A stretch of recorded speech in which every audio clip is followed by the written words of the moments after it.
Shalom, shalom. Hope everybody's Yom Tov, having a good day. It's Yom Eve out, real cloudy out right now. It's a cloudy day, but we're gonna make the best of it. Make it do what it do. I don't mind clouds anyway, if you know what I mean.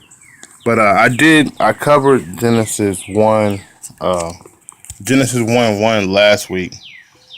This week I'm gonna be covering 2. We have this is the Genesis 1:1 concept. The whole head, human head, Hashamayim, how that whole parallel. We're gonna be jumping into Genesis 1:2, which is gonna be a bit diverse, because Genesis 1:1 we were kind of looking at interior, and Genesis 1:2 we're gonna consider the exterior angle of it. And I'll go ahead and read it. And the earth was void and without form. It's kind of hard to read this from English to Hebrew because the Hebrew is kind of saying different stuff. But yeah, the earth was without form and void, and darkness, cheshek, was on the face of the earth. Was on the face of the deep, excuse me. And the ruach of Elohim moved upon the face of the waters. Now we're going to take a look at some key words here. The first word I want to look at is darkness. And I have the math broken down. Council, fellowship, or tent / dwelling. Not specifically a tent, but any kind of dwelling. It's kind of what it represents.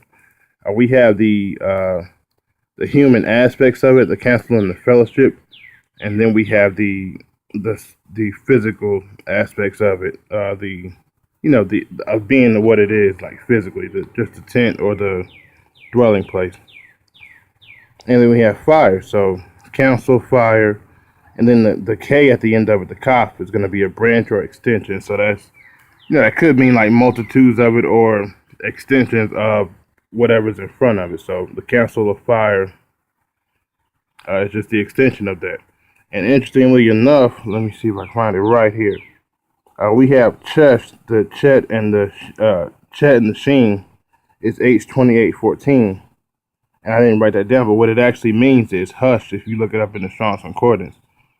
So the Chet and the Sheen, the Council of Fire, means hush.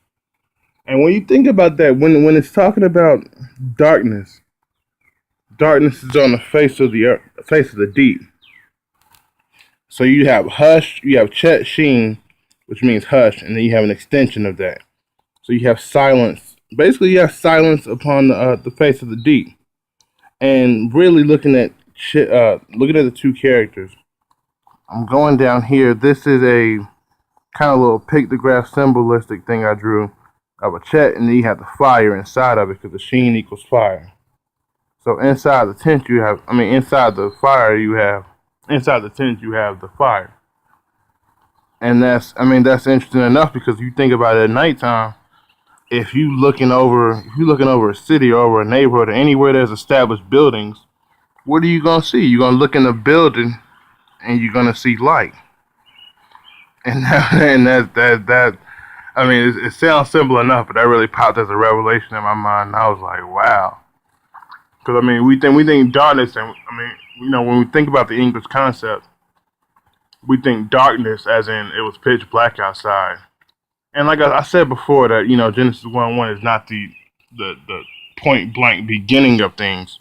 So when you look at darkness being upon the face of the deep, you have the fellowship of fire extension, and then the chush means hush or silence. And so you have people being quiet. They're inside. You can't have a council of fire if there's nobody in it. If there's nobody in the tent, who's going to start the fire? So that's interesting enough. You have this council of fire being upon the face of the deep, quote unquote. And then you have the spirit of Elohim moved upon the waters, and I have the move broken down here as well. From / manifested high / chief council open the monument. And this is interesting because when we go to 1:3, the spirit of Elohim is about to say, let there be light, quote unquote. And so this is kind of I got the cloud and the Ruach Elohim moving in the cloud, and about to pour out whatever. I don't even want to say what. I got an idea what light is, but I'll get to that when I get to it. But yeah, this is just an interesting concept. I thought I'd share. Genesis 1:2. My main focus was just on the quote unquote darkness and what that could stand for. Because technically speaking, you can't have what you would say darkness without the light, because you have to have within the word darkness itself is fire, and within fire comes light, quote unquote, or some sort of visibility. But either way, you have counsel in that. So if you have counsel if you have counsel in something, it's not the same concept that we think of when we read Genesis 1:2 in the English, and we see that it's saying darkness is on the face of the earth. Like, it's not like because I'll tell you why too, because we also have this word void in front of it,